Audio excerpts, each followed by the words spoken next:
falou pontos desse pacote que vai apresentá-lo ao presidente Lula e em fevereiro será entregue ao Congresso Nacional para apreciação, discussão, ampliação e votação, também se reuniu com os secretários de Segurança Pública dos estados. Foi o primeiro encontro do ministro da Justiça e Segurança com os secretários.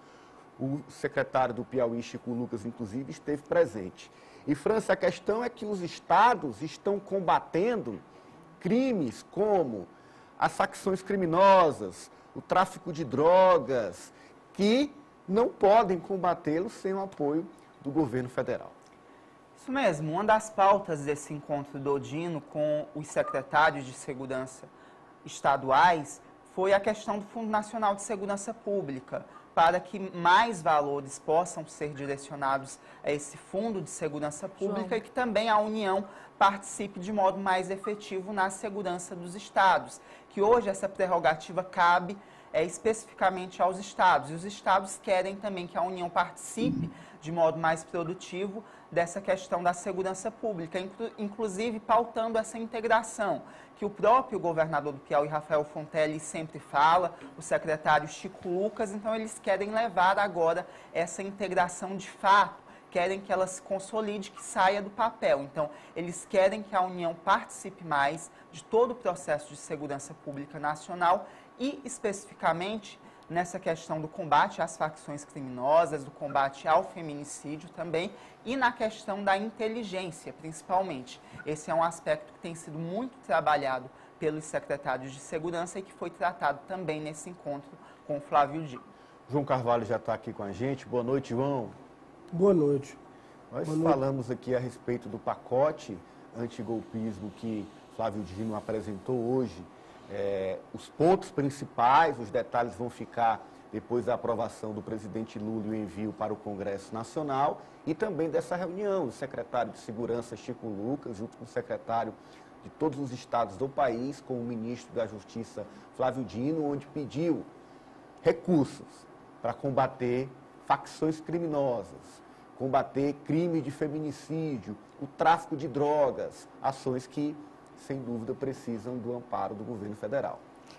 Boa noite a todos, Kátia, França, própria News e meu norte do Brasil. Eu queria tocar um pouco aí nessa questão do Distrito Federal. Na verdade, a gente tem que lembrar que o Distrito Federal só passou a ter uma administração eleita em 1990. Até 1990 era nomeado pelo presidente da República como os demais cargos de confiança. E ainda hoje os encargos não é parte não, França, é todo.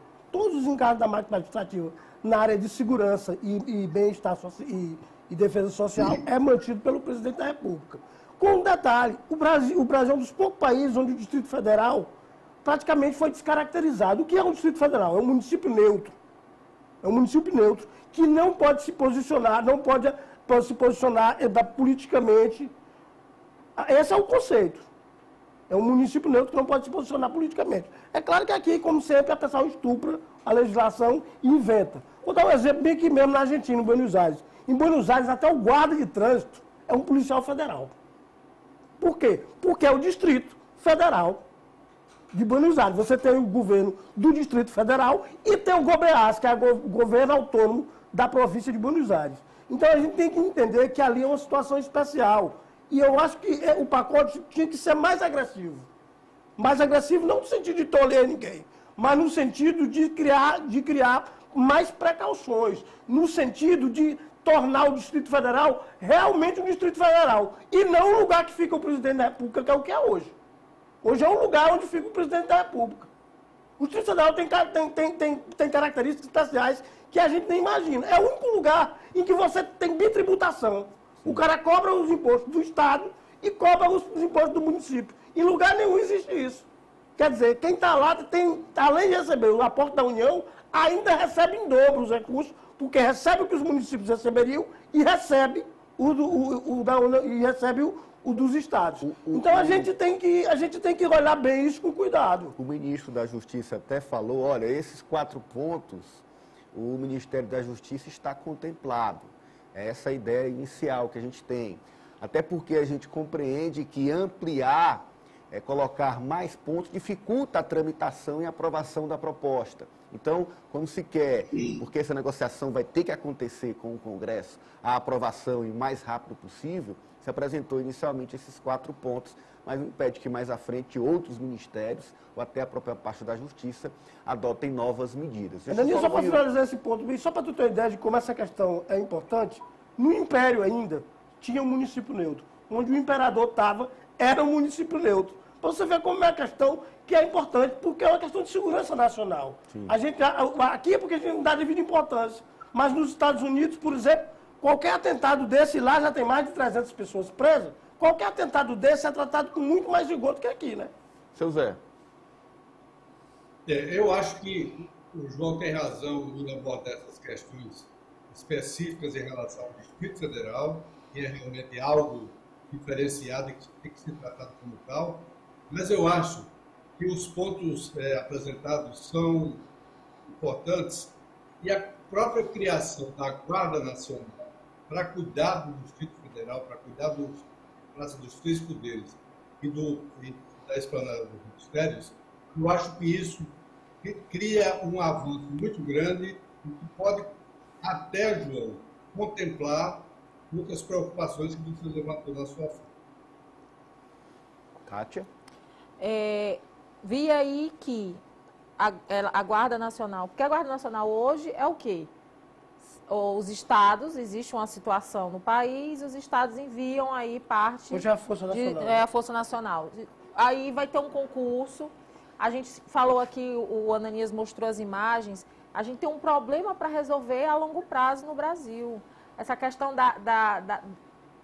do envolvimento, segurança pública, militares com a política, que se reforçou muito na gestão Bolsonaro, ela não vai terminar agora. A presença, a atuação, essa confusão que não deve existir entre Forças Armadas, Polícia Militar e o exercício da política, e o resultado a gente viu aí, né?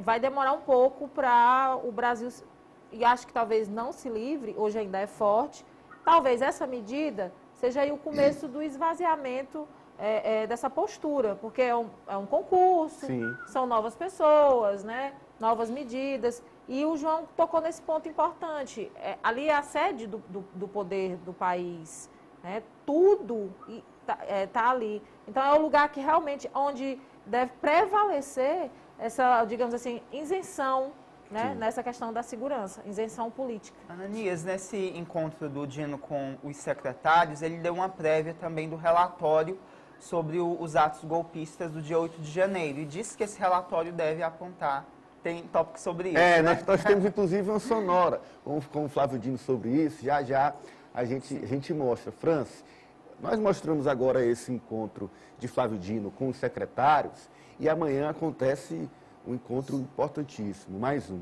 do presidente Lula com os governadores de todos os estados e também a governadora em exercício do DF. Nessa pauta, seu Zé, a retomada do Pacto Federativo, que durante os últimos anos, e o que deixou mais sequelas, sem dúvida, foi o processo pandêmico, onde se exigia uma união de estados, municípios e governo federal, e isso foi ignorado por questões políticas, ideológicas, e agora surge uma nova oportunidade para que seja retomado e reatado esse laço entre os estados e o governo federal. Pois é, eu lembro que no auge da pandemia